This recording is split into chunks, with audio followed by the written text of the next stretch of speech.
అందరికీ నమస్కారం. సుమన్ టీవీ ఆస్ట్రేలియాకి తిరిగి స్వాగతం. నేను మీ సిరిచందన. ఇవాళ మనం ఆస్ట్రేలియాలోని విక్టోరియా స్టేట్లో ఉండే క్యాంగ్రూ గ్రౌండ్ అనే ప్లేస్కి వచ్చేసాం. ఇక్కడ మనం హెన్లీ పౌల్ట్రీ ఫామ్ని చూడడానికి వచ్చేసాం.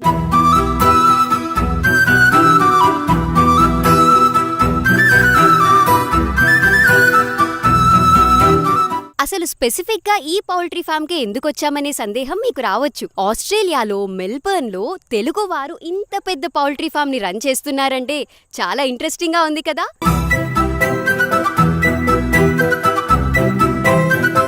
ఇప్పుడు మనతో ఉన్నారు ఈ హెన్లీ ఫార్మ్స్ ఓనర్ అయిన వేణుమెట్ల గారు. వీరు విక్టోరియాలోని ఒక ప్రాంతమైన డైమండ్ క్రీక్కి కౌన్సిలర్గా కంటెస్ట్ చేశారు. అలాగే కమ్యూనిటీ సర్వీస్లో కూడా ఎంతో యాక్టివ్గా పార్టిసిపేట్ చేస్తూ ఉంటారు. నమస్తే వేణుమెట్ల గారు, ఎలా ఉన్నారు? మొదటిగా మనం పౌల్ట్రీ ఫామ్ గురించి తెలుసుకునే ముందు మీ గురించి మాకు కొంచెం చెప్తారా? నా పేరు వేణు అండి. నేను మా ఫ్యామిలీ ఇక్కడ క్యాంగ్రూ గ్రౌండ్లో ఉంటాం. నేను ఒక 22 years క్రితం వచ్చాను ఆస్ట్రేలియాకి. ఆబ్వియస్లీ ఐటీలో ఉండేవాడిని. నెట్వర్క్ ఇంజనీర్గా స్టార్ట్ చేశాను నా లైఫ్. ఓకే. ఇప్పుడు నేను సేల్స్లో ఉన్నాను. హ్యూలెట్ ప్యాకర్డ్ ఎంటర్ప్రైజ్లో అరూబా నెట్వర్కింగ్ వాళ్ళకి mid market business ANZ wide run చేస్తాను నేను. ఓకే. సో ఆబ్వియస్లీ ఫార్మింగ్ నా బ్లడ్లో ఉందండి. So this is our passion.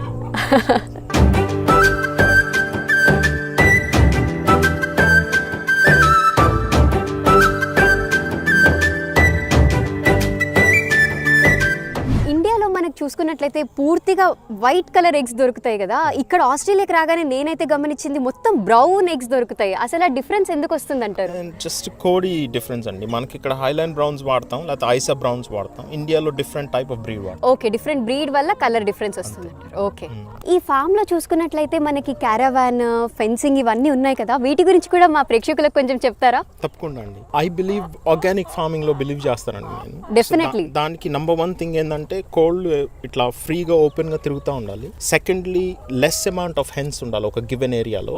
మూడవది ఇట్లా మనం ఎట్లయితే చిన్నప్పుడు మన పేరెంట్స్ వాళ్ళందరి దగ్గర కోల్డ్ ఉన్నాయో ఓపెన్ గా ఇట్లా తిరగడం, ఫామ్ లో ఉన్న గ్రాస్ ని తింటాయి, అవి గుంతలు చేస్తాయి, బగ్స్ అన్ని తింటా ఉంటాయి. అట్లానే మనం కూడా ఫీడ్ ప్రొవైడ్ చేస్తాం. సో మనం ఏం చేయాలంటే కాన్స్టెంట్ గా ఈ ఫెన్సెస్ ని మూవ్ చేస్తూ ఉండాలి డిఫరెంట్ ప్రదేశాలకి. ఈ క్యారవాన్ లో చూసినట్టయితే మనం అక్కడ రాత్రిపూట పడుకుంటాయి, గుడ్లు పెట్టడానికి కూడా వాటికి అక్కడ ఒక సెంట్రల్ ఫెసిలిటీ ఉంటుంది. అక్కడ గుడ్లు పెడితే అవన్నీ ముందుకు వస్తే మనం కలెక్ట్ చేస్తానికి ఈజీగా ఉంటుంది. ఓకే. వాటిని ట్రైన్ చేశారా అండి మీరు? ఫస్ట్ లో వచ్చినప్పుడు మనం కొన్ని రోజులు ఒక 1-2 days మనం పెట్టాలి, సాయంత్రం వచ్చి కోల్డ్ అన్నిటిని లోపల. ఓకే. దెన్ వాటికి అర్థం అవుతుంది అక్కడే గుడ్లు పెట్టాలి అనేసి. సో మనం దాంట్లోనే అంత మ్యూజిక్ ఫెసిలిటీ అంతా కూడా ఏర్పాటు చేసాం. వాటికి 10 different రీసెర్చ్ పేపర్స్ రాశారు దీని మీద. ఓకే.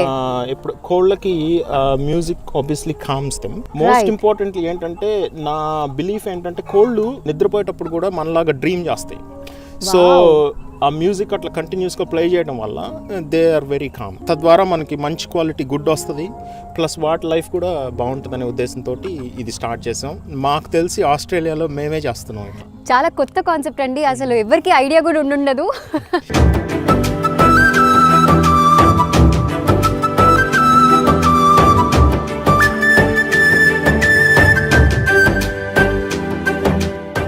మనం సూపర్ మార్కెట్స్ లో చూసుకుంటే మనకి కేజ్ ఫ్రీ ఎగ్స్ అని, ఫ్రీ రేంజ్ ఎగ్స్ అని, ఆర్గానిక్ ఎగ్స్ అని ఇలా రకరకాల ఎగ్స్ దొరుకుతుంటాయి కదా. అసలు వీటి డిఫరెన్సెస్ ఏముంటుంది?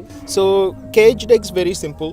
ఒక మన ఇండియాలో లాగానే కోళ్ళ ఫార్మ్ ఉంటుంది. కోళ్ళు అన్ని లోపల ఉంటాయి, కాన్స్టెంట్ గా కోళ్ళు మేత తింటాయి, అక్కడే గుడ్లు పెడితే అక్కడి నుంచి మూవ్ అవటానికి లేదు. ఓకే. సో ఆ కాన్సెప్ట్ లో 2 big issues ఏంటంటే, ఒకటి యాంటీబయోటిక్స్ వాడటానికి ఆస్కారం చాలా ఎక్కువ ఉంటుంది. ప్రొఫైలాక్టిక్ గా వాడతారు యాంటీబయోటిక్, అంటే కాన్స్టెంట్ గా యాంటీబయోటిక్ ఇస్తారు అవి రోగం రాకుండా. సో మనం ఆ యాంటీబయోటిక్ ని గుడ్డు ద్వారా తింటున్నాము. మనలో కూడా వెళ్ళిపోతుంది.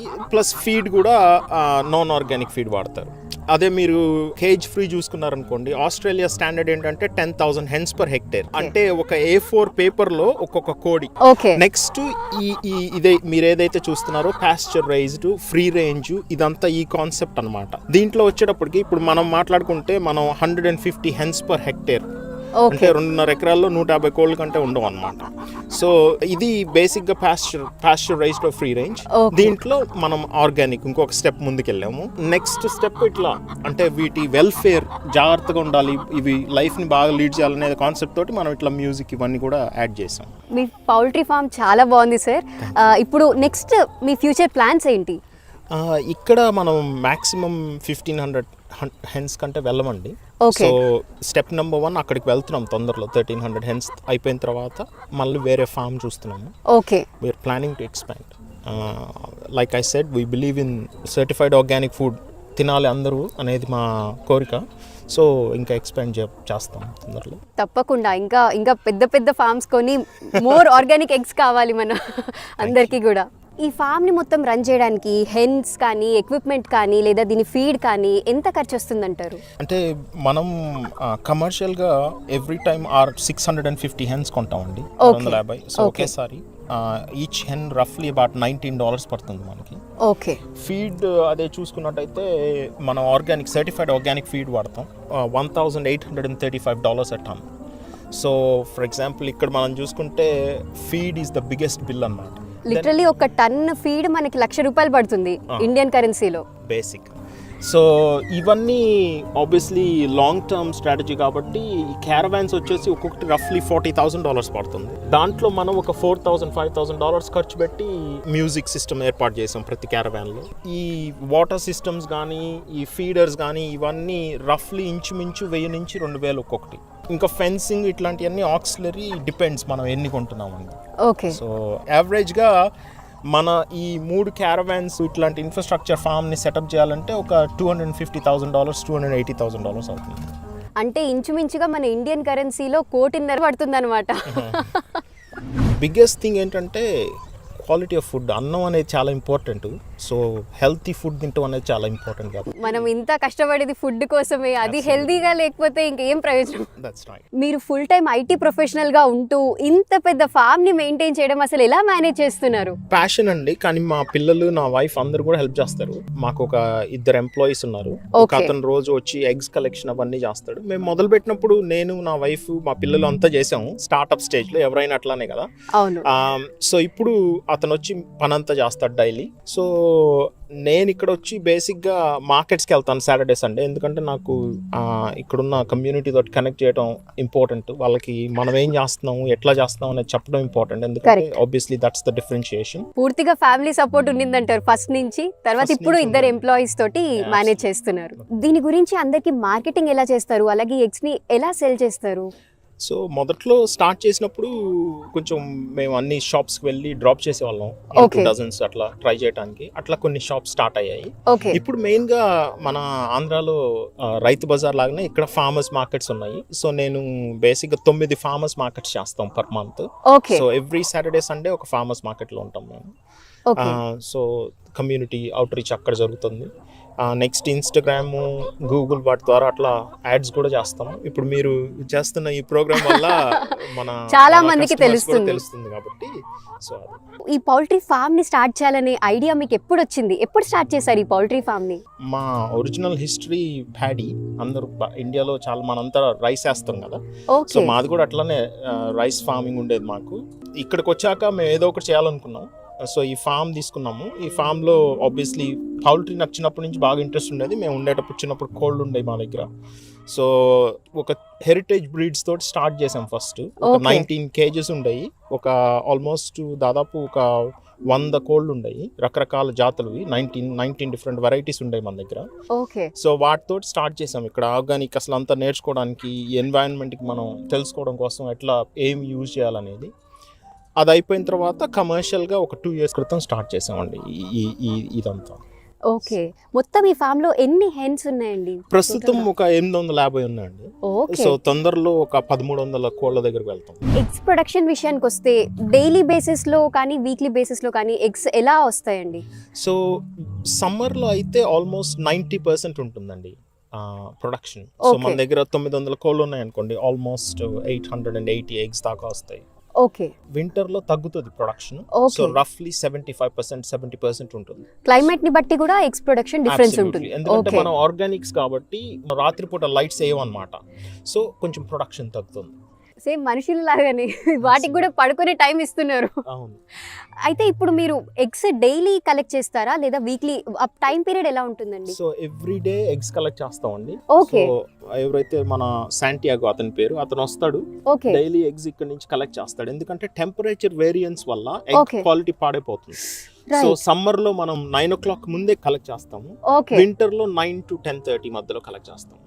కలెక్ట్ చేసి వెంటనే అక్కడ కంటైనర్ ఉంది, దాంట్లో టెంపరేచర్ కంట్రోల్ ఏరియాలోకి వెళ్ళిపోతాయి. ఓకే. 18 degrees మేనేజ్ చేస్తాం అక్కడ టెంపరేచర్.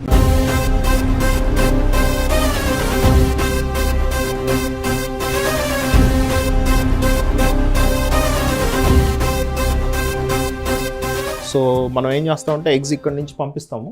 ఈ సర్టిఫైడ్ ఆర్గానిక్ సిట్రస్ పీల్ ఎక్స్ట్రాక్ట్ని వాడతాము వాష్ చేయడానికి. ఎగ్స్ ఇక్కడ నుంచి వెళ్ళి వాష్ అయ్యి ఈ డ్రయర్ అనమాట, ఈ డ్రయర్లో డ్రై అయ్యి ఇక్కడ బయటకు వస్తాయి. బేసిక్గా ఇక్కడ ఒకళ్ళు నుంచొని కలెక్ట్ చేస్తారు. సో ఆ కలెక్ట్ చేసి మనము ఆబ్వియస్లీ క్లీన్ ట్రేస్ అన్నీ వైట్ కలరు, పికప్ చేసిన డర్టీ ట్రేస్ అన్నీ బ్లూ కలర్లో ఉంటాయి. అవేమో క్రాక్డ్ ఎగ్స్ అక్కడ మీరు చూస్తున్నవి, అవి మనం కుక్కలకి వాడతాం అనమాట. సార్ మీ ఫ్యామిలీ బ్యాక్గ్రౌండ్ గురించి కూడా మాకు కొంచెం చెప్తారా? మాది చిన్న గ్రామం అండి, మా అమ్మ నాన్న వాళ్ళది బాపట్ల అనే ఊరు పక్కన. సో మా ఫాదర్ జువాలజీ లెక్చరర్గా పనిచేసేవాళ్ళు. ట్రెడిషన్ కంటిన్యూ చేసిన కోసం వాళ్ళ ఫాదర్ తోటి వాళ్ళ బ్రదర్తో కలిసి ఆయన ఫామ్ చేసేవాడు. నేను పెరిగేటప్పుడు కూడా మా ఇంట్లో బర్రెలు ఉండేవి, కోళ్ళు ఉండేవి, అవి ఉండేవి. మీరు అవన్నీ చూస్తూ పెరిగారు అయితే? అబ్సల్యూట్లీ. నేను బాగా చిన్నప్పుడు నాకు ఇంకా గుర్తు, మా తాతయ్య వాళ్ళ దగ్గర చాలా పెద్ద ఆవుల మంది ఉండేది, టర్కీస్ ఉండేవి నర్సాపాలెంలో చాలా చిన్నప్పుడు నేను. So I wanted to continue that. మీరు ఇండియాలో ఫార్మింగ్ చూసారు, అలాగే ఇక్కడ కూడా మీరు పౌల్ట్రీ చూస్తున్నారు కదా, వాట్స్ ద మెయిన్ డిఫరెన్స్ మీరు గమనించింది? అంటే మన దగ్గర ఇప్పుడిప్పుడే మొదలవుతుందండి ఆర్గానిక్స్ ఇట్లా. ఓకే. నేను చాలా ఆనందంగా ఉన్నాను ఆ విషయం చూసి, ఎందుకంటే మన దగ్గర ఫుడ్కి చాలా, ఇప్పుడు ఆయుర్వేదం ఏదైతే చూస్తారో మీరు, Yes. ఫుడ్కి చాలా వాల్యూ ఇస్తారు, Definitely ప్రాముఖ్యత గా. ఇస్తారు. అవును. మన పేరెంట్స్ కూడా మనకి చెప్తారు ఫుడ్ చాలా ఇంపార్టెంట్, ఏం తింటున్నాం అనేది.